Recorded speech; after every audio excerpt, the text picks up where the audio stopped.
ప్రాంతాలను ప్రేమించి మన మధ్యలోనికి వచ్చి ఉన్నారు కనుక మా ఆత్మీయ తండ్రి గారు దేవుని సేవకులైనటువంటి దానియేలయ్య గారికి ఈ సమయాన్ని అప్పగిస్తున్నాను. మనకు దేవుని వర్తమానాన్ని అందించాలని దైవజనుని ఆహ్వానం పలుకుతున్నానండి.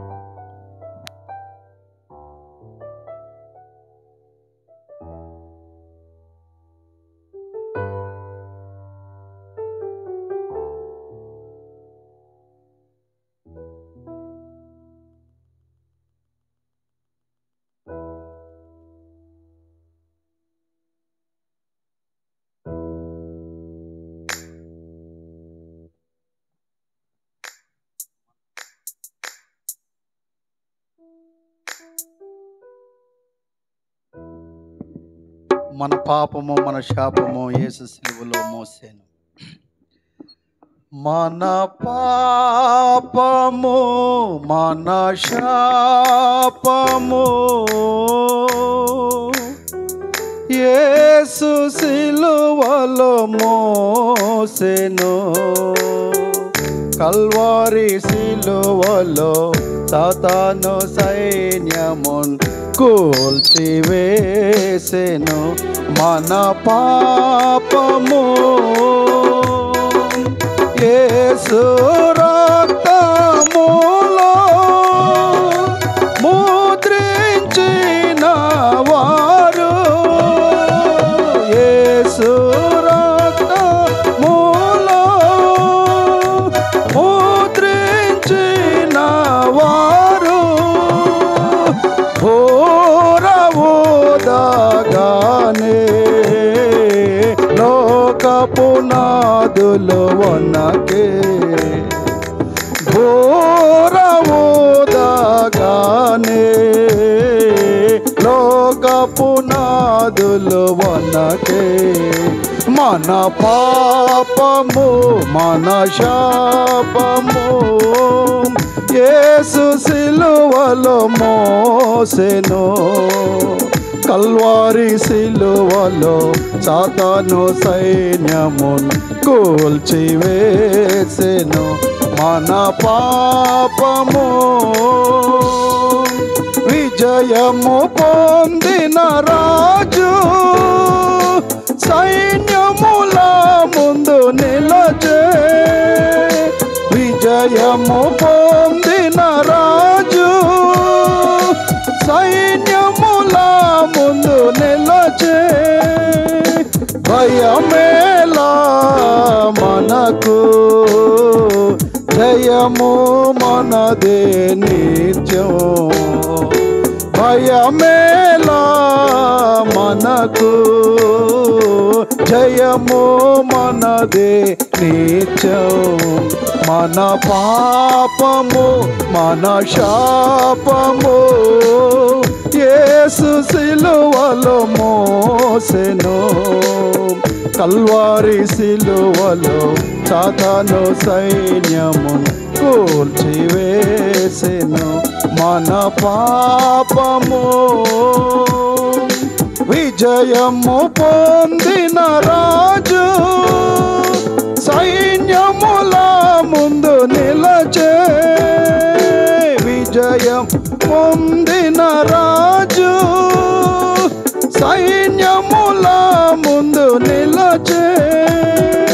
భయమేలా మనకు జయము మనదే నిత్యం, భయమేలా మనకు జయము మనదే నిత్యం.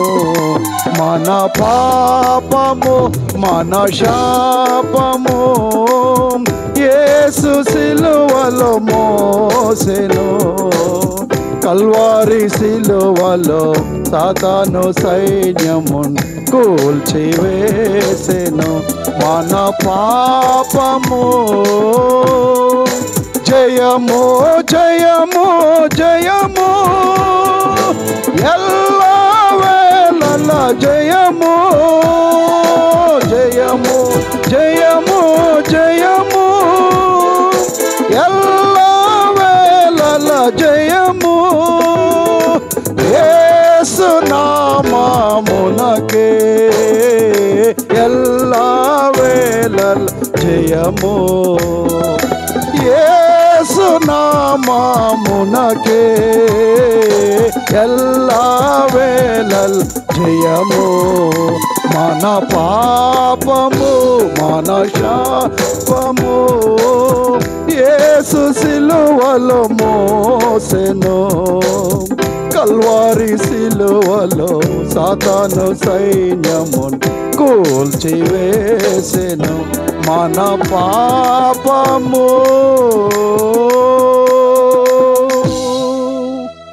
ఓ మహాపరిశుద్ధుడైన మా ప్రియ పరలోకపు తండ్రి, సర్వమానవాళి పాప ప్రాయశ్చిత్తమై ఆ కల్వరి సిలువలో మీ యొక్క పరిశుద్ధమైన రక్తమును కార్చి మా పాపమును మా శాపమును అంతటిని మీ మీద వేసుకొని పాపమెరగని మీరు మా కొరకు పాపముగా మారిపోయావు నాయనా. శాపములో చీకటిలో ఉన్న మమ్మలను తండ్రి మీ ఆశ్చర్యకరమైన వెలుగులోనికి తీసుకుని రావడానికి ఆ కల్వరి సిలువలో ఎంతగా నలిగిపోయావు నాయన. చూడనొల్లని వానిగాను, వ్యసనాక్రాంతుడుగాను, దుఃఖాన్ని అనుభవించేవాడిగాను, తృణీకరించబడిన వాడిగాను మా కొరకు అయిపోయావు నాయన. ఈ కల్వరి ప్రేమ, ఈ సిలువ ప్రేమ, ఈ కల్వరి స్వరము, ఈ సిలువ స్వరం ఇదిగో ఈ గ్రామమును ఈ ప్రజలను ప్రేమించి నాయనా మీరు వినిపిస్తూ ఉంటుండగా నాయనా నీ పిలుపునకు లోబడి ఇదిగో మీ సిలువ దగ్గరకు వచ్చి మీ సిలువ దగ్గర ఉంటుంటే ఆ గొప్ప జయము, ఆ గొప్ప విడుదల, ఆ గొప్ప విమోచన, ఆ గొప్ప రక్షణ పొందుకోవడానికి నాయనా ఈ ప్రజలకు మీరు సహాయము చేయండి. ఇదిగో నాయన ఆఖరి దినము ఈ రాత్రి 6 బయట ప్రభువా నీ కృప కొరకు వేడుకొనుచున్నాము నాయనా. ఒక్కొక్క బిడ్డ హృదయం తెరవబడ్డానికి, తెరవబడిన హృదయాలతో, తెరవబడిన మనోనేత్రాలతో ఈ ఈ కోటాల నుంచి వెళ్ళడానికి సహాయం చేయండి. నీ సన్నిధి ఇంకా మాతో కొనసాగింప చేయండి. యేసు నామములో వేడుకొనుచున్నాము పరమ తండ్రి. ఆమేన్, ఆమేన్. దయచేసి కూర్చోండి.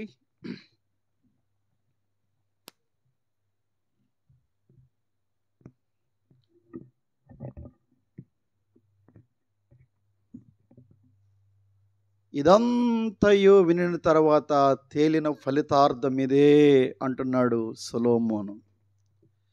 ఈ 3 దినాలు వాక్యం విని, సాక్ష్యాలు విని, కోటాలకు వచ్చిన తర్వాత ఆఖరిగా ద కన్క్లూజన్,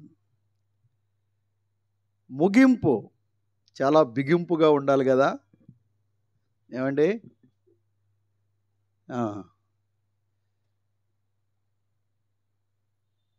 ఇదంతయు వినిన తర్వాత, ఈ 3 దినాలు కోటాల్లో దేవుని వాక్యము వినిన తర్వాత తేలిన ఫలితార్థం ఇదే. What is the conclusion of these meetings? చూడండి, ప్రసంగి 12:13 ఏమంటున్నాడు సొలొమోను? తన బాధ అంతా, తన కలిగినటువంటి ఆ యొక్క జ్ఞానోదయం అంతా వివరించిన తర్వాత తన జీవితంలో ఆఖరిగా ఆయన చెప్తున్నాడు సర్వ మానవాళి కోటికి. ప్రసంగి గ్రంథం 12:13 ఏమనుంది? ఇదంతయు వినిన తర్వాత తేలిన ఫలితార్థం ఇదే, దేవుని యందు భయభక్తులు కలిగి ఉండి ఆయన కట్టడలను అనుసరించి నడుచుచుండవలెను. మానవ కోటికి ఇదే విధి. Fear God and keep all his commandments. This is the duty of all mankind. చాలామంది దినాల్లో కోటాలకి పాటల కోసం, ప్రసంగికుల కోసం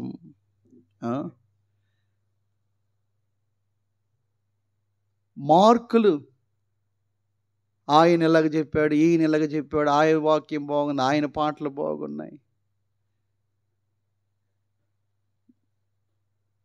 చూడండి, దేవుని వాక్యము విన్న తర్వాత మన హృదయాల్లో గుచ్చబడిన వారిమై. వాక్యం నిన్ను గుచ్చుకుందా? ఒకసారి ఒక స్థలములో దేవుడు అద్భుతమైనటువంటి యవనస్తుల మధ్య పర్లాక్యుమెంట్లో వాక్యాన్ని బోధించిన తర్వాత ఆ ప్రొఫెసర్స్, ఆ లెక్చరర్స్, ఆ స్టూడెంట్స్ అందరూ వచ్చి, అబ్బా అన్న బాగా చెప్పావంట, అన్న బాగా చెప్పావట అన్న అన్నాడు. ప్రార్థన చేస్తుంటే దేవుడు అన్నాడు, నువ్వు మనుషుల్ని బాగా సంతోషపెట్టావు కానీ నన్ను దుఃఖపెట్టావయ్యా అన్నాడు. అదేంటి ప్రభువా, నీ వాక్యమే కదా నేను చెప్పాను, నిన్ను దుఃఖపెట్టడం ఏంటి ప్రభువా? ప్రియులారా, దేవుని వాక్యము చేసే మొట్టమొదటి పని ఏంటో తెలిసారా? మొదటి రోజు చెప్పాను, the word of God will convict your sin, your nature. నీ పాపమును, నీ స్వభావాన్ని ఒప్పిస్తుంది. దేవుడు అలాంటి ఉజ్జీవమైన, అది బైబిల్లో మీరు చూడండి, యెహోవా ఇలాగు సెలవిచ్చుచున్నాడు. That's all. Simple message, small SMS from above, from heaven. చిన్న SMS. You are the man. నాతాను ప్రవక్త వచ్చి దావీదుతో ఏమన్నాడు? కథ అంతా చెప్పేశాడు.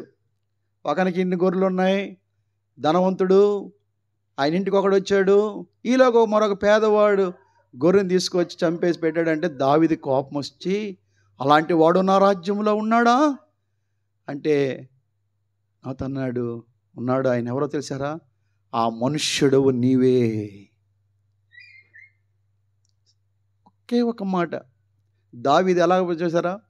ఒడ్డు మీద పడిన చేప పిల్ల గిలగిల్ల ఆడుకొని తన కన్నీటితో తన పరుపును తేలజేసి, దినాల్లో చూడండి ప్రియులారా, కూటాలు, ప్రార్థనలు మనకి ఎందుకో తెలుసారా?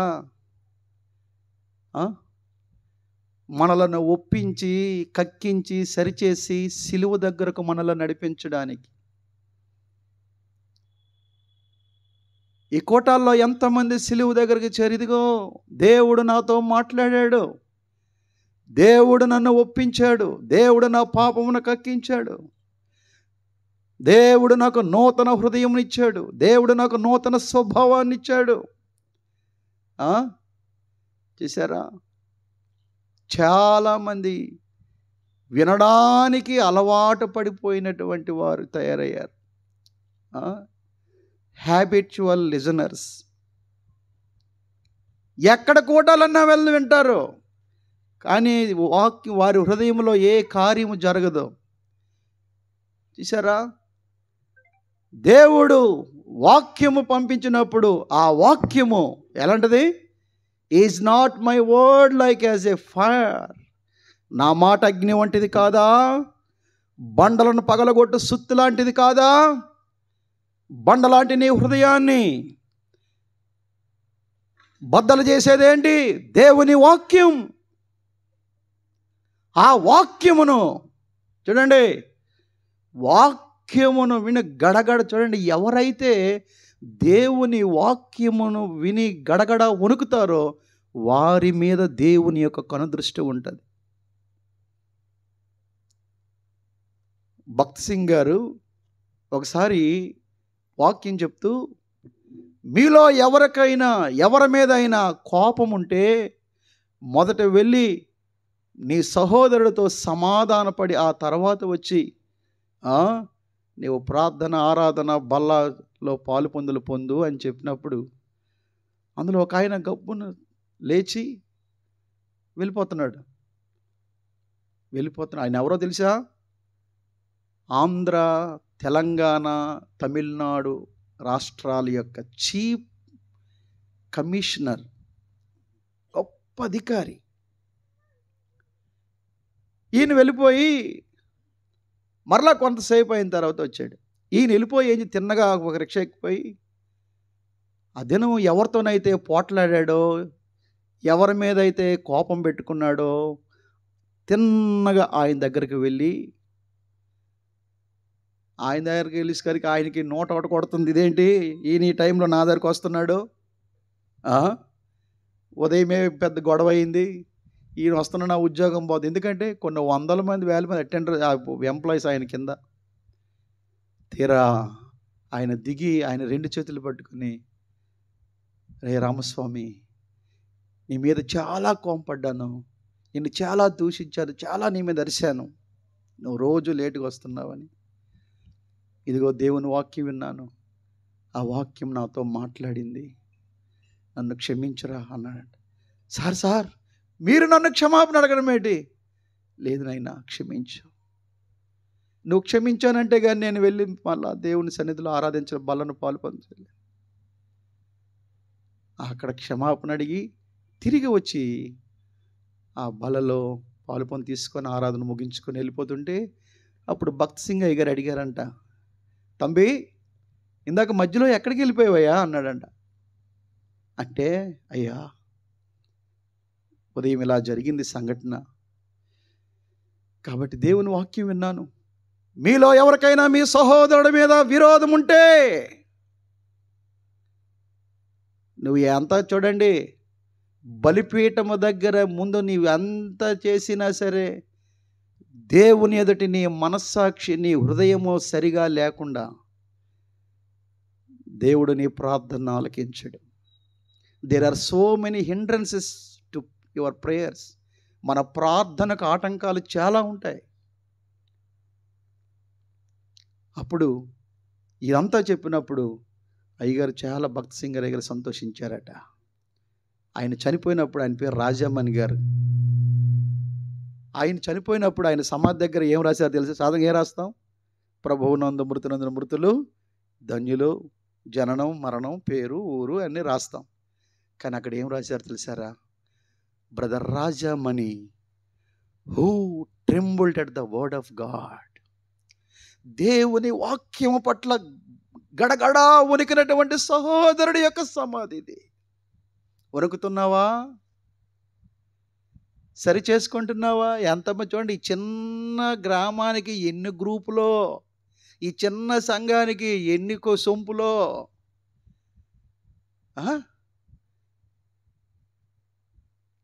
దేవుని ఆత్మకార్యము జరగదు. ఆకాను ఒక్కడే. ఎంత అపజయం ఇశ్రాయేలుకి.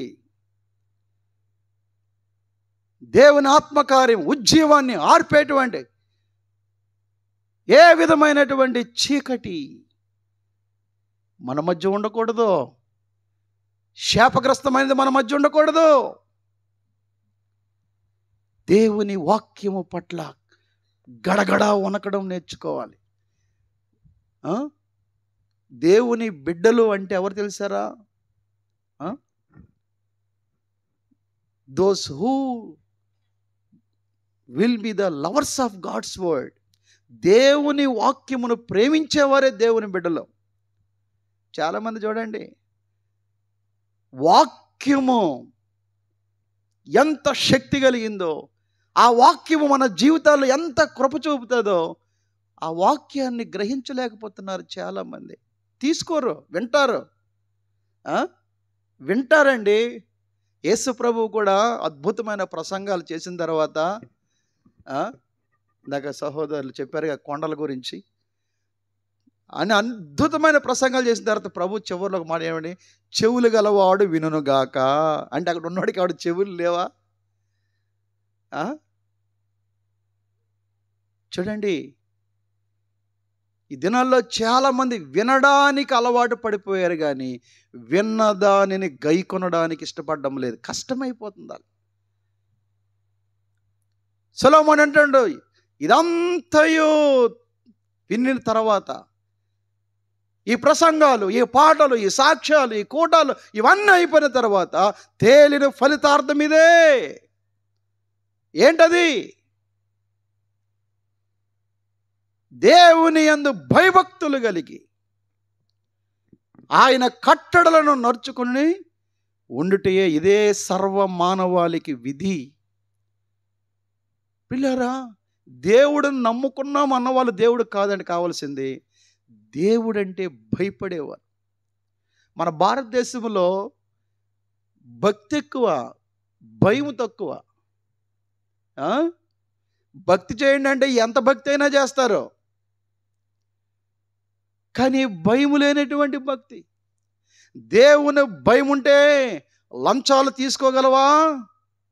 నీకు దేవుని భయం ఉంటే నీ పొరుగువాని భార్యను పాడు చేయగలవా? నీకు దేవుని భయం ఉంటే నీ యొక్క ఇంటిలో అపవిత్రమైన కార్యములు నీవు చేయగలవా? దినాల్లో చూడండి, భక్తే, జీవితమే. అనేక మంది, చాలామంది వాక్యం విన్న తర్వాత, అయ్యా మేము ఎక్కడ పాడైపోయాం తెలుసా అంటారు. ఎక్కడయ్యా? పలానా కూటాలకు వెళ్ళామండి, ఆ వారం రోజుల కూటాల్లో ఉన్నామండి, అక్కడే ఆ వారం రోజుల్లోనే మేము పాపంలో పడిపోయామండి. ప్రియులారా చూడండి, దేవుని వాక్యము విన్న మనము, దేవుని బిడ్డలమైన మనము, మన హృదయములను చూడండి, ఎందుకో తెలుసారా? ఇవి కడవర దినాలు. రోమీయులకు రాసిన పత్రిక 5వ అధ్యాయంలో అపోస్తలుడైన పౌలు రోమా సంఘానికి రాస్తూ ఏమంటాడో తెలుసా? రోమీయులకు రాసిన పత్రిక 5వ అధ్యాయంలో చూడండి, రోమీయులకు రాసిన పత్రిక 2వ అధ్యాయము 3వ వచనం చదవండి. రోమా 2:3. అట్టి కార్యములు చేయువారికి తీర్పు తీర్చుచు వాటినే చేయుచున్న మనుషుడా, నీవు దేవుని తీర్పు తప్పించుకుందామని అనుకుంటున్నావా? లేదా దేవుని అనుగ్రహము మారు మనసు పొందుటకు నిన్ను ప్రేరేపించుచున్నదని ఎరుగక ఆయన అనుగ్రహ ఐశ్వర్యమును సహనమును దీర్ఘశాంతమును తృణీకరించుదువా? నీ కాఠిన్యమును మార్పు పొందని నీ హృదయమును అనుసరించి ఉగ్రత దినమందు, అనగా దేవుని న్యాయమైన తీర్పు బయలుపరచు దినమందు నీకు నీవే ఉగ్రతను సమకూర్చుకొనుచున్నావు. చూసారా? దేవుని యొక్క దీర్ఘశాంతము, దేవుని యొక్క అనుగ్రహము, ఆయన మంచితనము నీవు గమనిస్తున్నావా? చూడండి ప్రియులారా, ఈ దినాల్లో ప్రజలు ఎలాగంటే వారు దేవుణ్ణి ఎరిగామని చెప్పుకుంటున్నారు, కానీ వారు దేవుణ్ణి ఎరగనట్టుగా ఉంటున్నారు. ఇదే పెద్ద సమస్య అండి. అన్నీ బాగుంటాయి, కానీ బైబిల్ అంటుంది వారు దేవుణ్ణి ఎరుగుదమని చెప్పుకుందరు, కానీ వారు తమ క్రియలను బట్టి దేవుణ్ణి ఎరగనట్టుగా ఉన్నారు. చూడండి, భక్తి అనేది క్రియాపూర్వకమైనది. ఇట్స్ నాట్ ఏ థియరీ, ఇది ప్రాక్టికల్. యాకోబు గారు తన రాసిన పత్రిక 2:26 అది అంటాడు, ఏమని? క్రియలు లేని విశ్వాసము, ప్రాణము లేని శరీరము ఎలాగ మృతమో క్రియలు లేని విశ్వాసము కూడా వట్టిదే. దేవుణ్ణి ఎరిగామని చెప్పుకొని వారి క్రియలను బట్టి, వారి జీవితాలను బట్టి దేవుణ్ణి ఎరగనన్నట్టుగా జీవిస్తున్నారు ఈ దినాల్లో. సువార్త ఎవరికి? మనకు కాదు. ఇవి ఇక్కడ ఉన్న వాళ్ళు ఆల్మోస్ట్ వాళ్ళు అందరూ ఏదో సంఘానికో లేకపోతే దేవుడిని నమ్ముకున్నోలే అనుకుంటున్నాను. ఎవరైనా కొత్త వాళ్ళు ఉన్నారా? ఎన్నడూ సువార్త వినకుండా ఇదే మొదటి రోజు అన్నవాళ్ళు చూసారా? దేవుణ్ణి ఎరిగామని చెప్పుకుంటూ తమ క్రియలను బట్టి ఆయన్ని ఎరగనన్నట్టుగా ఉన్నారు. కానీ దేవుణ్ణి ఎరగడం అంటే ఏంటో తెలుసారా? వాక్యాన్ని తెలుసుకోవడం కాదు, పాటలు నేర్చుకోవడం కాదు, బాప్తిసాలు తీసుకోవడం కాదు. అవన్నీ కూడా ఒక ప్రక్రియ. కానీ పౌలు అంటున్నాడు, ఎవడైనను క్రీస్తునందు ఉన్న ఎడల వాడు నూతన సృష్టి, ఇదిగో పాతవి గతించెను, క్రొత్తవి మొదలాయెను. ఏమండి, యేసు ప్రభువు నిజంగా నీ హృదయంలోకి వస్తే ఇంకా నీవు ఆ పాత జీవితం జీవించగలవా? 1982వ సంవత్సరంలో యేసయ్య నా హృదయంలోకి వచ్చాడు. అంతవరకు ఒక రౌడీగా, ఒక జోదగాడిగా, ఒక అబద్ధికుడిగా, ఒక పోకిరివాడిగా భయంకరమైనటువంటి స్థితిలో ఉన్నటువంటి నా జీవితంలోనికి ఎప్పుడైతే క్రీస్తు ప్రభు వారు ప్రవేశించారో, ఆ పోకిరి వేషాలు, ఆ సినిమాలు, ఆ జోదాలు, ఆ పాపిష్టి కార్యాలు ఏమైపోయాయో, నా మాట మారిపోయింది, నా చూపు మారిపోయింది, నా నడక మారిపోయింది. ప్రియమైన దేవుని జనాంగమా, దేవుణ్ణి నమ్ముకొనడం అంటే, దేవుణ్ణి ఎరగామంటే ఇది కాదు. వ్యక్తిగతముగా దేవుణ్ణి ఎరిగే అనుభవంలోకి మనం రావాలి. వ్యక్తిగతముగా ఆయన కలుసుకునే అనుభవం, వ్యక్తిగతముగా ప్రభువును సంధించే అనుభవం. దినాల్లో చాలామంది చూడండి, ఒక ఆయన ఒక స్థలంలో కోటాలు పెట్టాడు. కోటాలు పెడితే అందరూ వాక్యం వింటే, నేను ఎందుకు పాటలు పాడుతున్నా కదా, నేను అలాగే స్టేజ్ వెనక్కి వెళ్తే ఈయన చక్కగా అక్కడ ఫోన్లో తీసుకొని చక్కగా ఫోన్లో యూట్యూబ్లో ఏవో చూసుకుంటున్నాడు. కొంతమంది ఇక్కడికి వచ్చి కూడా సెల్ ఆ దెయ్యాన్ని పట్టుకొని వచ్చి ఇలాగ తిరగేసుకొని ఆయన ఏం చెప్పాడులే, ఈయన ఏం చెప్పాడులే. ఎందుకు రావడం, ఎందుకు టైం వేస్ట్ చేయడం? సెలలా పట్టుకొని ఆడుకోవడానికి వచ్చారు ఆ మీటింగ్లకి. ఈ ఇవన్నీ ఏ బ్యాచో కాదండి. బ్యాచ్ అంతా దేవుణ్ణి ఎరిగామనుకొని యేసయ్య నామానికి రిపేర్ తెచ్చే బ్యాచ్ ఇదంతా. ఒక హైందవుడికి, ఒక మహమ్మదీయుడికి, ఒక జైనుడికి, ఒక బుద్ధుడికి ఉన్న భక్తి భావం, క్రమశిక్షణ దినాలు అనేక మంది క్రైస్తవులు కనబడడం లేదు. అందరూ కాదు, కొంతమందిలో. వాళ్ళ బట్టే రిపేర్. యేసయ్య చూడండి ఏమన్నాడు, హలో బజరంగ దళను బట్టో, ఆర్ఎస్ఎస్లను బట్టో, బీజేపీలను బట్టి కాదయ్యా నాకు రిపేరు, నాకు నా నామానికి నా బిడ్డలని చెప్పుకొని, నేను మీ దేవుడిని చెప్పుకొని, మీ జీవితాలు సరిగా లేకపోవడం బట్టి, మిమ్మల్ని బట్టి అన్య జనులలో నా నామము దూషణ పాలైపోతుంది. క్రైస్తవుడికి ఎంత పౌరుషం ఉండాలండి. ఇది ఇప్పుడున్న తంతు కాదు. నెహ్రూ గారి టైంలో వీళ్ళందరూ వెళ్ళారు, ఈ మత ఛాందస్తులు అందరూ వెళ్ళి ఈ మిషనరీలు బలవంతంగా క్రైస్తవులుగా మార్చేస్తున్నారు, వీళ్ళు తరిమేయండి, వీళ్ళ సంగతి చూడండి అని నెహ్రూ గారికి, మన ప్రధానమంత్రి నెహ్రూ గారికి కంప్లైంట్ చేస్తే ఆయన వాళ్ళందరినీ తన ఛాంబర్లోకి పిలిచి, నేను వెళ్ళాను ఢిల్లీలో, వెళ్ళినప్పుడు ఆయన ఛాంబర్లో, ఆయన సమావేశ మందిరంలో ఉన్నప్పుడు ఆయన మొత్తం ఆ కాన్ఫరెన్స్ అన్నీ పెట్టారు, ఆయన ఫోటోలు. అందులో ఇది చాలా ఇంపార్టెంట్ ఫోటో. ఇది చాలా గొప్ప గందరగోళం అయిపోయిన పరిస్థితి. అందులో నెహ్రూ గారు ఏం చెప్పారంట తెలుసా? చూడండి, క్రైస్తవులు వారు నిద్రపోతున్న సింహాలు, వాటి జోలికి వెళ్ళొద్దు. అవి లేసాయంటే మనం తట్టుకోలేమయ్యా. మీకు తెలియట్లా? మనం ఎలాగుంటాం? నేను దేవుని బిడ్డని, బాబో భిక్షం దేహి. ఏమండి, మనం ఎవరమే ఈ లోకంలో? మనం ఎవరమో తెలుసా? భాగ్యవంతులం. ఎవరం మనం తెలుసా? నేను ఎప్పుడు అనుకున్నావా ఎవరమ్మా మనం? ఎవరు భాగ్యం తెలుసారా? ఓ ఇశ్రాయేలు, నీ భాగ్యం ఎంత గొప్పది! యెహోవా రక్షించిన నిన్ను పోలినవాడు ఎవడు?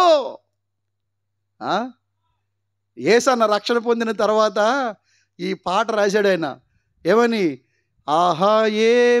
ఏంటది? ఆహా నా భాగ్యము, ఓహో నా ధన్యత, ఏమని వివరింతును, ఏమని వివరింతును. ఆహా నా భాగ్యము, ఓహో నా ధన్యత, ఏమని వివరింతును, ఏమని వివరింతును. నేనెందుకని నీ సొత్తుగా మారితిని, యేసయ్యా నీ రక్తములో కడగబడినందున, నీ అనాది ప్రణాళికలో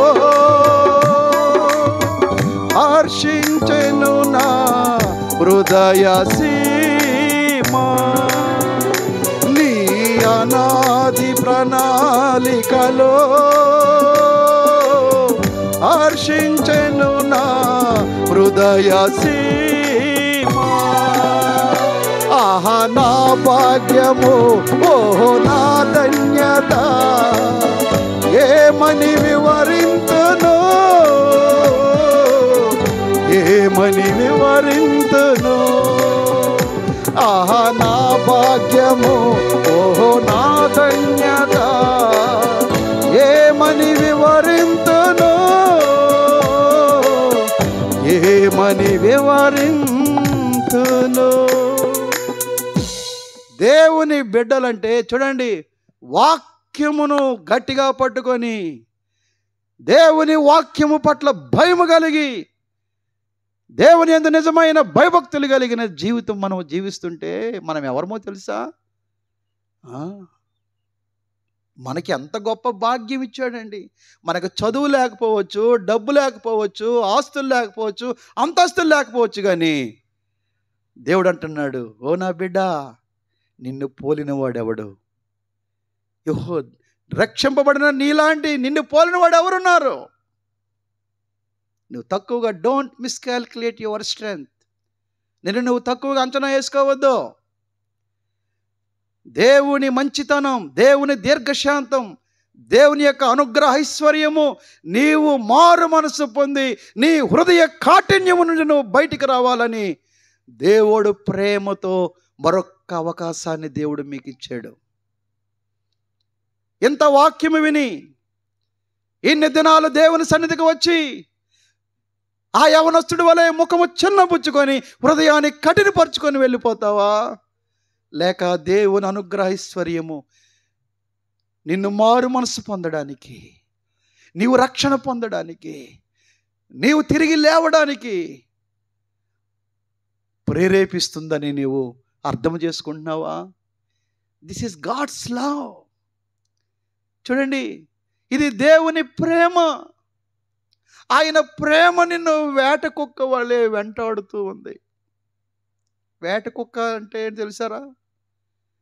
వేట కుక్కలకున్న లక్షణం ఏంటంటే, ఏదైనా ఒకటి పట్టుకోవాలంటే అది దొరికినంత వరకు ఎంత దూరమైనా వెళ్తుంది, ఆగదు. అలాగే దేవుని ప్రేమ, మనం ఆయన వైపు తిరిగినంత వరకు, మనం రక్షణ పొందినంత వరకు, ప్రభువు వైపు తిరిగినంత వరకు కూడా ఆయన మనల్ని వెంటాడుతూనే ఉన్నాడు. ఇది ఆయన ప్రేమ. చూసారా? సర్వమానవాళికి ఇదే. ఇదంతా వినిన తర్వాత తేలిన ఫలితార్థం ఇదే. ఏంటా ఫలితార్థం? దేవుని యందు భయభక్తులు కలిగి, భక్తి కాదండి, భయము. బైబిల్లో ఒక ఆయన ఉన్నాడు, ఆయన ఏమంటాడు తెలుసారా? నేను దేవుని యందు భయభక్తులు గలవాడును. ఎవరు చెప్పారు ఆ స్టేట్మెంట్? యోసేపు అంటున్నాడు, నేను అందరిలాంటి కాదు, నేను ఎవరు తెలుసారా? నేను దేవుని యందు భయభక్తులు గలవాడును. కాబట్టి చూడండి, నేను ప్రతీకారము తీర్చుకోను, నేను పాపం వెంబడి పరిగెట్టను, నేను ఎలాంటి వాడిని? నేను దేవుని యందు భయభక్తులు కలిగిన వాడిని. ఈ గ్రామంలో నిజముగా దేవుని యందు భయభక్తులు కలిగినటువంటి కుటుంబాలు, బిడ్డలు ఉంటే ప్రియులారా, దేవుడు మీ ద్వారా ఎంత గొప్ప ఆశీర్వాదాన్ని గ్రామానికి ఇస్తాడు తెలుసా?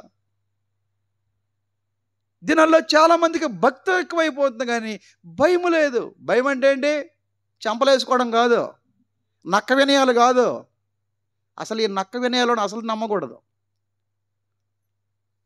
భయం అంటే ఏంటో తెలుసారా?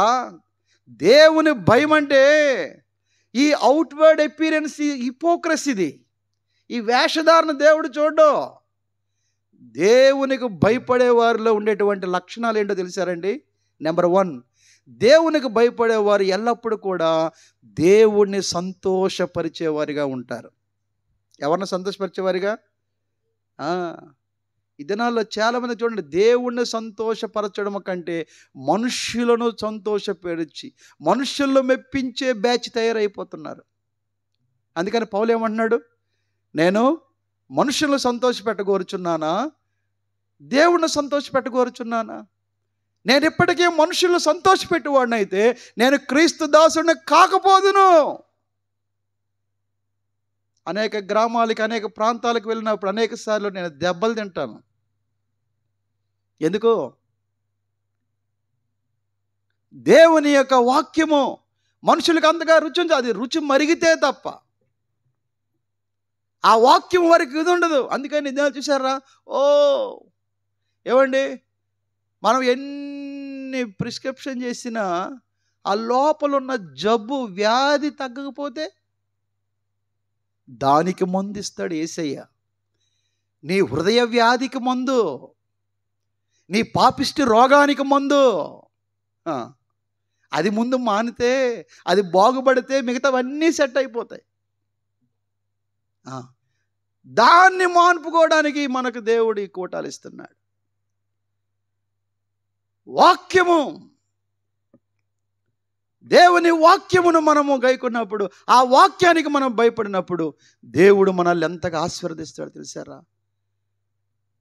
వాక్యానికి మనం ఎంతగా భయపడుతున్నాం. చూడండి, దేవుని యందు భయభక్తులు కలిగిన వారు చేసే మొదటి పని ఏంటంటే తెలుసారా? వాళ్ళ గురి ఒకటి ఉంటుంది, ఏంటంటే ఐ మస్ట్ ప్లీజ్ గాడ్. నేనేం చేయాలా? దేవుణ్ణి సంతోషపరచాలి. రెండోది ఏంటంటే ఐ మస్ట్ గ్లోరిఫై గాడ్. నేను దేవుణ్ణి మహిమపరచాలి. ఇది దేవుని యందు నిజమైన భక్తి, భయము ఉన్నవారి యొక్క జీవితాలు ఈ రెండిటి మీద ఆధారపడి ఉంటాయి. వారు ఏది చేసినా వారు దేవునికి సంతోషకరముగా చేస్తారు. వారు ఏది చేసినా దేవునికి మహిమకరముగా చేస్తారు. ప్రియమైన దేవుని బిడ్డలారా, దేవునికి భయపడే కుటుంబముగా నీ కుటుంబం ఉన్నదా? ఇదంతా వినిన తర్వాత దేవుడు నీ నుంచి కోరుకునేది ఏంటో తెలుసారా? దేవుని యందు భయభక్తులు కలిగి ఆయన ఆజ్ఞలను గైకొనుట, ఇదే నీకు విధి. ఈ కూటాలు అందుకోసమే, ఈ ప్రసంగాలు అందుకోసమే. భయం లేక ఎంతమంది విర్రవీగి తిరుగుతూ ఉన్నారు. దినాలు చూడండి, వారి కన్నులు ఎదుట దేవుని భయం లేదు. వాక్యము తెలుసు, దేవుడు తెలుసు, పాపము చేయకూడదని తెలుసు, కానీ పాపముతోనే ఆటలాడే ఎంతమంది. పాటలే, ఆరాధనలే, వాక్యమే, జీవితమే. జాగ్రత్త. దేవుడు హృదయమును లక్ష్య పెట్టే దేవుడు. సమయంలో నువ్వు పై రూపాన్ని చూస్తున్నావయ్యా, నేను పై వాటిని చూసేవాడిని కాదు, నేను హృదయాలను చూసేవాడిని. చూసారా? దేవుడు నీ హృదయాన్ని చూస్తున్నప్పుడు నీ హృదయంలో భయభక్తులు ఉన్నాయా? ఈ వాక్యం విన్నావు, ఈ కోటాలకు వచ్చావు, ఎంతో ప్రయాసపడ్డావు, ఇక నుంచి అయినా ప్రభువా ఇదిగో నా విధి ఇదే. ఏంటి? నేను నీ యందు భయభక్తులు కలిగి నీ ఆజ్ఞలను గైకొని జీవిస్తాను ప్రభువా. అందుకోసమేనండి దేవుడు తన యొక్క మహిమైశ్వర్యమును, అనుగ్రహమును, ఆయన మంచితనము, ఆయన దీర్ఘశాంతము దయచేసి తక్కువగా అంచనా వేయొద్దు. మరలా వచ్చే కూటాలకి ఎంతమంది ఉంటారో ఎగిరిపోతారో నాకు తెలియదు. మరలా నీ జీవితంలో ఇలాంటి కూటాలు వస్తాయో రావో నాకు తెలియదు. మరలా ఇలాంటి సువార్త నీకు వినిపించబడదో నాకు తెలియదు. ఎంత వాక్యం విని ఇన్ని దినాల కూటాల్లో ఉండి ఇంకా నీ హృదయాన్ని కఠినపరుచుకొని ఇంకా నీవు మారు మనసు పొందకుండా, రక్షణ పొందకుండా లోకములో నువ్వు వెళ్ళిపోతే నీ యొక్క ముగింపు ఎంత భయంకరంగా ఉంటుందో తెలుసా? ఎంత భయంకరంగా ఉంటుందో తెలుసా? అందుకనే పౌలు అంటున్నాడు, తీర్పు తీర్చు మనుషుడు అవి అంటున్నావు, నీ సంగతి ఏంటి? What about you? ఒక ఆయన వచ్చాడు, అయ్యా మీకు ట్రాన్స్లేషన్ చేస్తానండి తెలుగులో అని. ఆయన గొప్ప సింగరు, డాక్టర్ మాసిలమణి గారని. దైవజనులను దాని దగ్గరికి వచ్చి మీకు నేను తర్జుమా చేస్తానండి అన్నాడు. సరే నువ్వు వెళ్ళి ప్రార్థన చేయవయ్యా అన్నాడట. ఈయన వెళ్ళి ప్రార్థన చేస్తే దేవుడు ఆయనతో అన్నాడంట, నీ హృదయము దేవుని ఎటు సరి అయిందిగా లేదు. నువ్వు ఘోరమైన దుష్టత్వంలో, నువ్వు బంధకాల్లో ఉన్నావు. ముందు అది సరి చేసుకో, తర్వాత సేవ. మీ ప్రియులారు ఈ దినాల్లో అనేక మంది చూడండి, ఇదేదో దేవుని పరిచర్య చాలా పరిశుద్ధమైనది. అయోగ్యముగా మనము చేసిన ఆశీర్వాదాన్ని పొందలేము. బైబిల్ అంటుంది, యెహోవా సేవోపకరణం మోయవారులారా మిమ్మల్ని మీరు పరిశుద్ధపరచుకోండి. పరిశుద్ధమైనటువంటి దీనమైనటువంటి ఆత్మతో నీ వెళ్తే దేవుడు నీ ద్వారా గొప్ప అగ్ని రగిలిస్తాడు. ఆయనకి షాక్ అయిపోయాడు. తర్వాత వచ్చి చెప్పిన తర్వాత, అయ్యా ఇలాగ అన్నాడు దేవుడు అంటే వెళ్ళినప్పుడు, ఆ తర్వాత ఆయన తన హృదయాన్ని సరిచేసుకొని ఆయన అద్భుతమైన పాఠాలు, ఈ నడిపించు నానావా, ఇవన్నీ ఆయన రాసినవే. ప్రియమైన దేవుని బిడ్డలారా, ఈ రాత్రి దేవుడు అంటున్నాడు, ఇదంతయు వినిన తర్వాత తేలిన ఫలితార్థం ఇదే. ఏంటది? దేవుని యందు భయభక్తులు కలిగి జీవించు. నీ పోకడ, దేవుని రాకడ ఎప్పుడో నీకు తెలీదు. దేవుని యందు భయభక్తులు కలిగిన వారికి ఎంత ఐశ్వర్యం తెలుసండి. అమ్మా సిస్టర్స్, నీ ఇంటిలో, నీ గ్రామంలో, నీ సంఘములో నీవు ఎప్పుడు గణపరచబడతావు తెలుసా? 4 పాటలు పాడేసి చప్పట్లు కొట్టిస్తే కాదు, 4 కేజీలు చింతపండు ఏవో తెచ్చేసి ముందు పెట్టిస్తే కాదు. యెహోవా యందు భయభక్తులు కలిగిన స్త్రీ గణపరచబడుతుంది, కొనియాడబడుతుంది. దేవుని భయం కలిగిన వాళ్ళు ఉండాలండి మనం. నువ్వు దేవుని భయం ఉంటే హాస్టల్లో ఉన్నా, ఇంట్లో ఉన్నా, ఆఫీస్లో ఉన్నా, చర్చిలో ఉన్నా, ఎక్కడున్నా ఒకేలాగా ఉంటావు. గుర్తుపెట్టుకో. కొంతమంది చూడండి, ఒక్కొక్క దగ్గర అబ్బా చర్చిల్లో దేవదూతలు, ఆదివారం ఎవరు? దేవదూతలు. అర్థమైందా? చర్చ్ అయిపోయిన తర్వాత రోడ్ల మీద దెయ్యాలు. ఎవరిలు? ఏంటండి అది? మానవ దేవుని స్వరంలాగా పాడాడు. ఎక్కడేంటి అంత బాగా ఈ పాట చూడండి, అదే నోరు. అంత గాన కోకిల్లాగా పాడుతారు దేవుని పాటలు.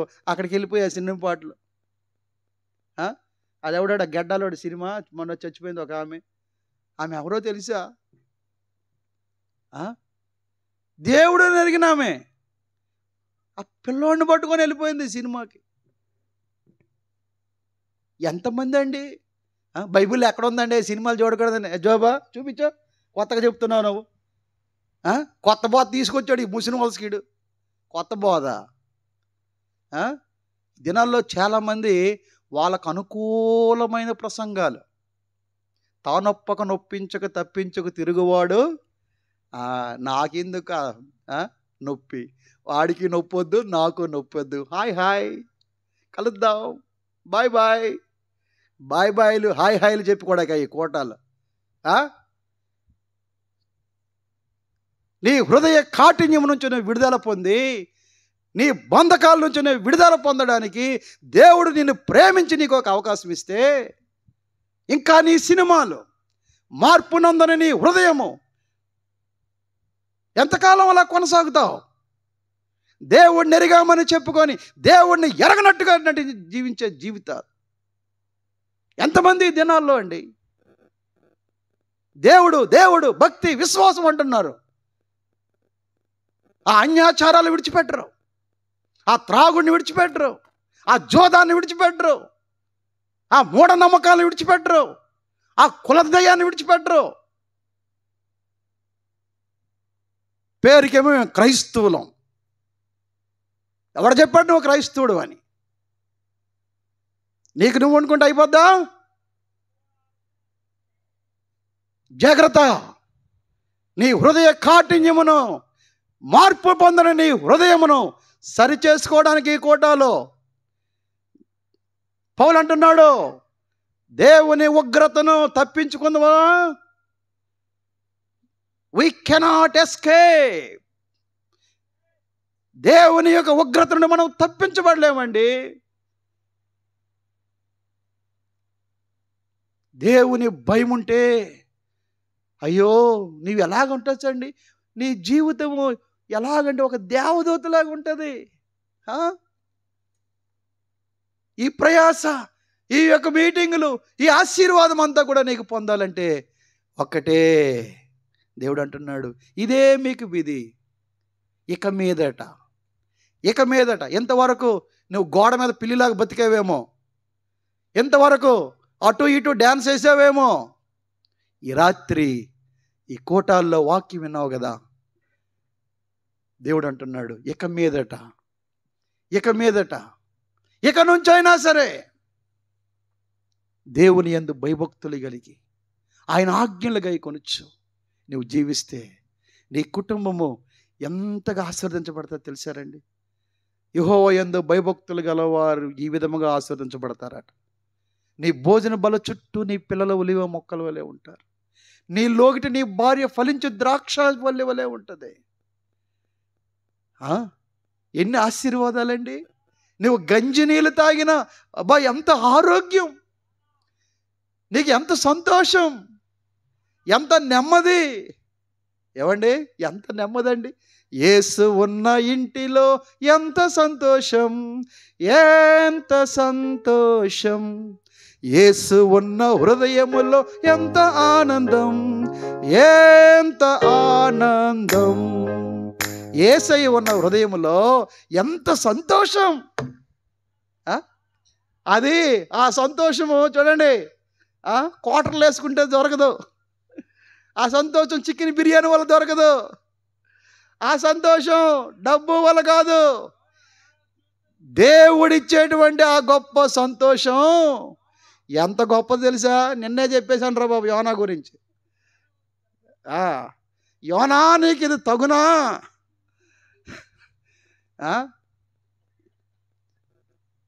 యేసు ప్రభు ఉన్న హృదయంలో ఎంత సంతోషం, ఎంత ఆనందం, ఎంత నెమ్మది.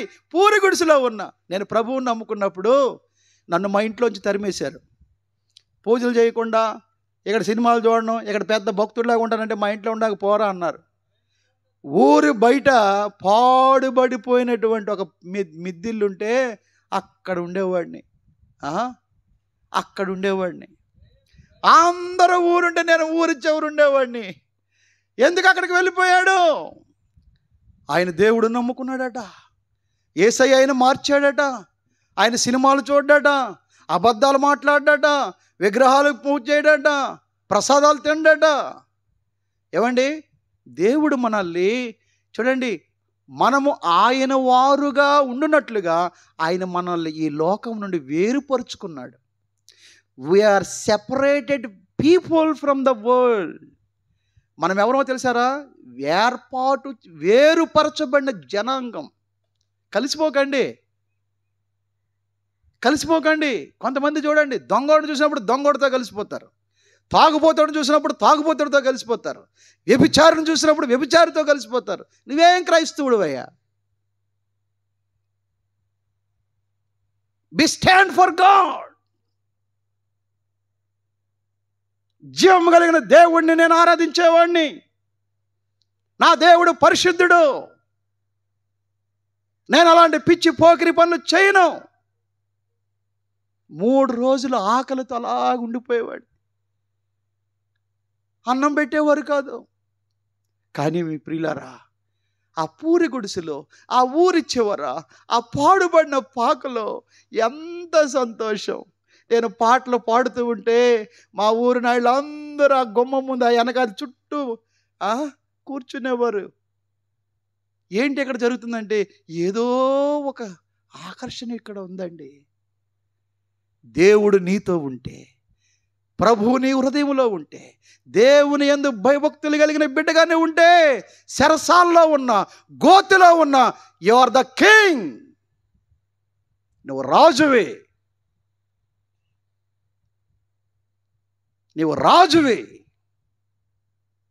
If Jesus is with you, you may be in a poor heart.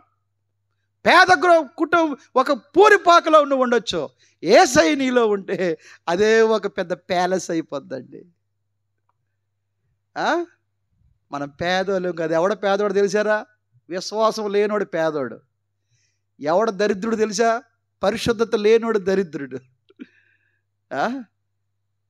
విశ్వాసమందు మనము భాగ్యవంతులం. దేవుని భయం మన కన్నులు ఎదుట లేకపోతే మనం తట్టుకోలేము. రోమా సంఘానికి చాలా కఠినంగా రాస్తున్నాడు పౌలు. తీర్పు తీర్చు మనుష్యుడా, అన్ని విషయాలు అదేంటి ఇదేంటి అని వాగుతున్నావు. What about you? నీ సంగతి ఏంటి? మారు మనసు పొందని నీ సంగతి ఏంటి? హృదయాన్ని కఠినపరుచుకున్న నీ సంగతి ఏంటి? ఇంకా పాపములో జీవిస్తున్న నీ సంగతి ఏంటి చెప్పముందో అని అడుగుతున్నాడు పౌలు. దేవుని దీర్ఘశాంతము, దేవుని మంచితనము చేతగంతనం అనుకుంటున్నావా? ఏమండి, ఒక చిన్న వైరస్ కరోనా వస్తే అందరికీ మూతులు కట్లు కట్టేసింది, ఎద్దులు కట్లు కట్టినట్టు. ఒక చిన్న వైరస్ ప్రపంచాన్ని గడగడలాడించేసింది. దేవుడితో పెట్టుకుంటే చూడండి, బైబిల్ ముందే చెప్పింది, ఇదిగో తెగుళ్ళు వస్తాయి, కరువులు వస్తాయి, భూకంపాలు వస్తాయి. ప్రియమైన దేవుని బిడ్డలారా, ఈ రాత్రి దేవుడు మనతో మాట్లాడుతూ ఉన్నాడు. ఇదంతయు వినిన తర్వాత ఫలితార్థం ఇదే. అంతటా అందరూ మారు మనసు రక్షణ పొంది దేవుని యందు భయభక్తులు కలిగి ఆయన కట్టడలను అనుసరించి నడుచుకొనవలెను. ఇదే దేవుని యొక్క ఉద్దేశ్యం, దేవుని యొక్క చిత్తం. ఆయన ఆజ్ఞలను మనకి బరువైనవి కాదు. ఆయన ఆజ్ఞలు మనకి ఎంతో నెమ్మదిస్తాయి. ఏమండి, ఆజ్ఞలు చూడండి, ఈ దేవుడు తన చేతితో రాసినటువంటి ఈ ఆజ్ఞలు ఎంత గొప్పవో తెలుసా? అమెరికా దేశంలో ఉన్నటువంటి వైట్ హౌస్లో ఈ దేవుని యొక్క 10 ఆజ్ఞలు ఆ వైట్ హౌస్లో పెట్టి అబ్రహాం లింకన్, వుడ్రో విల్సన్ చాలామంది ప్రెసిడెంట్లు అక్కడికి వెళ్ళి మోకరించి ప్రార్థన చేసి వారి రాజ్యాంగాల్ని వాటి మీద రాసుకున్నారు. ఈ దినాల్లో అనేకమైన దేశాల యొక్క రాజ్యాంగాలు దేవుని 10 ఆజ్ఞల ఆధారంగా రాయబడ్డాయి. తెలుసా మీకు? లా అండ్ ఆర్డర్ అక్కడి నుంచే వచ్చింది. ఇది చిన్న విషయం కాదు. మనం నమ్ముకున్న దేవుడు, మనం ఆరాధిస్తున్న దేవుడు, ఆయన ఎవరో తెలుసారా? ఆయన ఏదో ఒక జాతికో, ఒక మతానికో, ఒక కులానికో చెందినవాడు కాదు. యేసుక్రీస్తు అందరికీ ప్రభువు. ఆయన హీ డైడ్ ఫర్ ఆల్. ఆయన అందరి కొరకు తన ప్రాణం పెట్టాడు. సర్వమానవాళి కొరకు ఆయన తన రక్తమును కార్చాడు. ప్రియమైన దేవుని బిడ్డలారా, ఈ రాత్రి దేవుడు అంటున్నాడు, ఇక మీదట అయినా సరే మన ఆయుష్ ఏపాటిదండి? ఏమ్మా, మన ఆయుష్ ఏపాటిది? ఉదయకాలము ఒక మీటింగ్కి వెళ్ళి వచ్చాను. మాతో పనిచేస్తున్న ఒక సేవకుడు, తన భార్య 40 సంవత్సరాలు, తెల్లవారి పెళ్ళి, మ్యారేజ్ షాపింగ్ చేశారు, అన్నీ కొనుక్కున్నారు. తెల్లవారు వివాహము, తెల్లవారు లేచింది, కాఫీ తాగింది, అలాగ మంచం మీద పడుకుంది. ఏమైందో తెలియదు. అమ్మ లేగు, స్నానం చేయని వాళ్ళ అబ్బాయి అడిగితే ప్రాణం పోయింది. ప్రియమైన దేవుని బిడ్డలారా, మన జీవమేపాటిది. బ్రతికియుండు కాలమున ప్రభువుని కొలవండి. మనం జీవించే జీవితము స్వల్పమైన జీవితం. ఈ అల్ప జీవితానికి, ఈ స్వల్ప జీవితానికి ఇన్ని వేషాలు అవసరమా? ఇన్ని మోసాలు అవసరమా? ఇన్ని కుట్రలు కుతంత్రాలు అవసరమా? ఇన్ని పాపిష్టి కార్యాలు అవసరమా? ఒకసారి ఆలోచించు. దేవుని భయం లేకుండా వెచ్చలవిడిగా తిరుగుతున్న నీ జీవితాన్ని ఈ రాత్రి ఒక్కసారి ఆలోచించు. ఎంతకాలం నీ హృదయాన్ని కఠినపరుచుకుంటావు? దేవుడు నిన్ను ప్రేమతో పిలుస్తున్నాడు. ఏమండి, ఇలాగే ఒక గ్రామంలో మన ధవళేశ్వరం దగ్గర ఆనకట్ట కట్టారు కదా. ఆనకట్ట కట్టినప్పుడు అనేక మంది పనివారు అనకాపల్లి నుంచి, ఆయా జిల్లాల నుంచి అక్కడికి వెళ్ళేవారు. అందులో ఒక ఫ్యామిలీ వెళ్ళి ఆ పెద్ద పెద్ద స్తంభాలు ఎత్తున్నప్పుడు ఏం చేస్తారు, వాళ్ళని హుషారుపరచడానికి వీళ్ళు పాటలు పాడేవారు. అలాగా గొల్లపల్లి నతానియేల్ అని ఆయన పాటలు పాడుతుంటే అబ్బా చాలా చక్కగా చేసేవారు. ఆ పని అయిపోయేది. ఆయన సాయంకాలం పూట ఆ వీధుల్లో సువార్త చేస్తుంటే ఒక గ్రామంలో అందరూ వచ్చి ఎండలో సువార్త చేస్తున్నాడు. సువార్త చేస్తుంటే ఆయన పట్టుకొని కొట్టి రక్తము కారినట్టుగా చెట్టు కట్టేస్తారు. ఆ ఎండలో ఆ రక్తము కారుతూ కూడా ఆయన కట్టాడు ఒక అద్భుతమైన పాట. ఆ పాటే దేవుని ప్రేమ ఇదిగో జనులారా. ఆ వీధుల్లో ఇంటి ముందు కూర్చున్నారు ఆ గ్రామంలో అందరూ. ఒక్కొక్కరు చూస్తున్నారు. రక్తము కారుతున్నా, దెబ్బలు తిన్నాడు, బట్టలు చిరిగిపోయాయి, హింసించాం, కొట్టాం, అయినా సరే ఈయనేంటి మరలా పాటలు పాడుతున్నాడు. ఆయన ముఖం ప్రకాశిస్తుంది, పాడుతున్నాడు. దేవుని ప్రేమ ఇదిగో జనులార భావంబు నందెలియరే, యేసుక్రీస్తును నమ్ముకొనినా పరలోక జీవంబు మనకబ్బును, పరలోక జీవంబు మనకబ్బును. ఆ పాట పాడుతుంటే ఎవరైతే కొట్టారో, ఎవరైతే తిట్టారో, ఎవరైతే దూషించారో వాళ్ళందరూ వచ్చి ఆ కట్లు విప్పి, అయ్యా మేము కొట్టాం, రక్తము కారినట్టుగా హింసించావు, నీకు బాధ లేదంటే, అమ్మా దేవుడు మిమ్మల్ని ప్రేమిస్తున్నాడు, దేవుడు మిమ్మల్ని ప్రేమిస్తున్నాడు. మీరు దేవుడిని దూషిస్తున్నారు, మీరు దేవుడిని అపహాసం చేస్తున్నారు, కానీ దేవుడు ఇంకా మిమ్మల్ని ప్రేమిస్తున్నాడు. ఆయన ప్రేమ, ఈ రాత్రి ఆ సిలువ ప్రేమ, ఆ కల్వరి ప్రేమ, ఆ విలువైన ప్రేమ నీతో మాట్లాడుతుంది. ఇంకా హృదయాన్ని కఠినపరుచుకుంటావా? దేవుడిని ఎరిగామని చెప్పుకొని నీ జీవితాన్ని బట్టి, నీ క్రియలు బట్టి ఆయన ఎరగనట్టుగా బ్రతుకుతావా? లేకపోతే ఇదంతా వినిన తర్వాత దేవుని యందు నిజమైన భయభక్తులు కలిగి ఆయన ఆజ్ఞలను గైకొనుచు బ్రతుకుతావా? నిర్ణయం నీదే. ఈ రాత్రి ఒక్కసారి ఆలోచించు, నా నిత్యత్వం ఎక్కడా, నా నిత్యత్వం ఎక్కడా? అందరం లేచి నిలబడి ప్రార్థన చేసుకుందాం, ప్రార్థన చేసుకుందాం, ప్రార్థన చేసుకుందాం. దేవుడిని ఎరిగామని చెప్పుకున్నాం, దేవుడు నమ్ముకుంటున్నామని చెప్పుకుంటున్నాం. కానీ ప్రియమైన వారులారా, దేవుని యందు భయభక్తులు కలిగిన వారిగా మనం ఉన్నామా? ఇదంతయు వినిన తర్వాత తేలిన ఫలితార్థం ఇదే.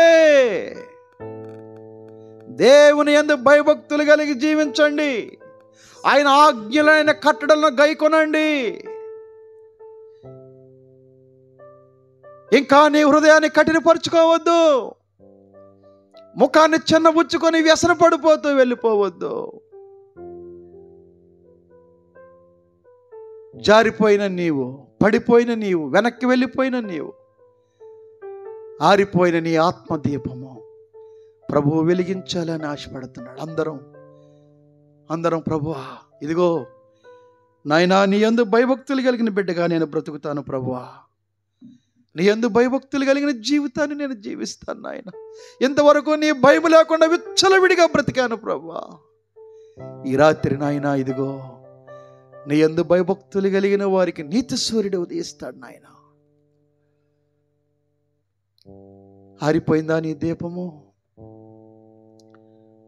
ప్రభువా? ఇదిగో నాయన, ఆత్మీయంగా నేను చల్లారిపోయాను, ఆత్మీయంగా నేను దిగజారిపోయాను ప్రభువా, నాకు సహాయం చేయి తండ్రి. అందరము నోరు తెరిచి ఒక్క నిమిషం ప్రభువా, ఈ రాత్రి నాయన, ఇదిగో భయము నుండి పాపము చేయకుడి, కీర్తన 4:4 అంటున్నావు నాయనా. దేవా కనికరించు, నీ యందు భయభక్తులు కలిగిన బిడ్డలుగా మమ్మల్ని చేయండి నాయన. తండ్రి, నన్ను మండించు దేవా, నన్ను ఉజ్జీవింపచేయి. ఈ కోటల ద్వారా నాయన నా ఆత్మను మీరు మండించండి ప్రభువా.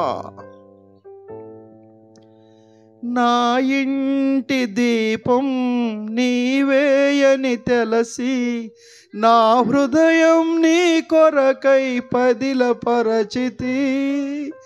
నా ఇంటి దీపం నీవేయని తెలసి, నా హృదయం నీ కొరకై పదిలపరచితి.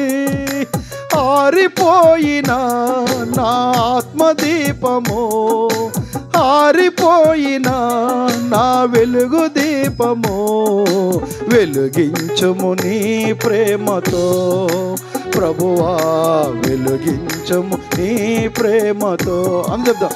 ఆరిపోయిన నా వెలుగు దీపము, ప్రభువా ఆరిపోయిన నా వెలుగు దీపాన్ని రాత్రి వెలిగించు నాయనా, దీపము వెలిగించుము నీ ప్రేమతో.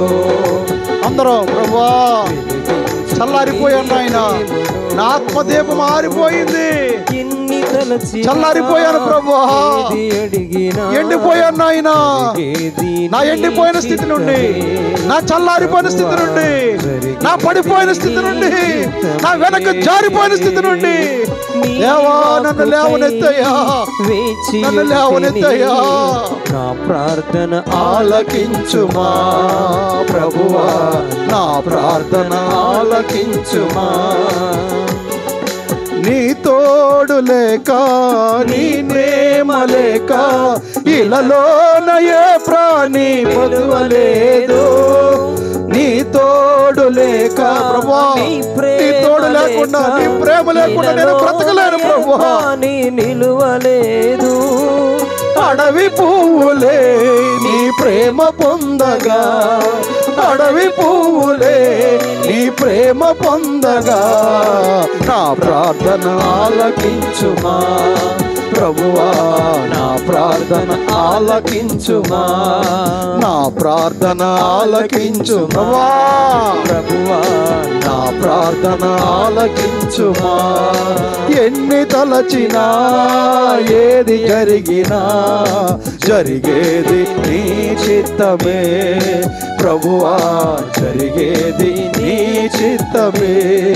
నీ వాక్కుకై వేచియుంటిని, నా ప్రార్థన ఆలకించుమా ప్రభువా, నా ప్రార్థన ఆలకించుమా. తండ్రి ఇదిగో ప్రార్థన గురించి మాకు నేర్పించారు నాయన, ప్రార్థన ద్వారా మేము ఎన్ని ఆశీర్వాదాలు పొందుకోగలము, ఎన్ని విషయాలు నాయన ఈ 3 దినాలు మాకు నేర్పించారు ప్రభువా. ఎంత విలువైనటువంటి నాయన సత్యాన్ని మీరు మాకు నేర్పించారు, వినిపించారు. మేము విన్నవారు మట్టుగా ఉండి మమ్మల్ని మేము మోసపుచ్చుకోవద్దు. ప్రసంగాలు బాగున్నాయి, కూటాలు బాగున్నాయి, పాటలు బాగున్నాయి నాయనా, మాకు బాగున్నాయని కాదు ప్రభువా, నేను బాగుపడాలనే కేకలు మాకు వినబడాలి తండ్రి. మేము బాగుపడాలి తండ్రి. ఈ కూటాల ద్వారా అనేక ఆత్మలు నాయన నీ సిలువు దగ్గరికి రావాలి ప్రభువా. ఇంకా ఎంతమంది ఆ త్రాగుడులో, ఆ జోదములో, ఆ నామకార్థమైన క్రైస్తవ జీవితం, పేరుకే దేవుణ్ణి ఎరిగామని చెప్పుకొని వారి క్రియల ద్వారా దేవుణ్ణి ఎరగనన్నట్టుగా జీవిస్తున్నటువంటి ఎంతమంది ఉన్నారో ఈ మధ్య తండ్రి, వారందరిని మీరు దర్శించము, నీ కృప దయచేయి నాయనా. నీ ఆత్మకార్యం ఇంకా కొనసాగింపచేయండి. ఈ రాత్రి ఒక్కొక్క బిడ్డ మీదకి నీ ఆత్మ దిగనివ్వండి నాయన. నీ సర్వసత్యంలోనికి వచ్చినంత వరకు కూడా ఏ ఒక్క బిడ్డను వదలొద్దు ప్రభువా. నీ సహాయం దయచేయండి. యేసు నామములో వేడుకొనుచున్నాము పరమ తండ్రి, ఆమేన్, ఆమేన్, ఆమేన్. దయచేసి కూర్చోండి.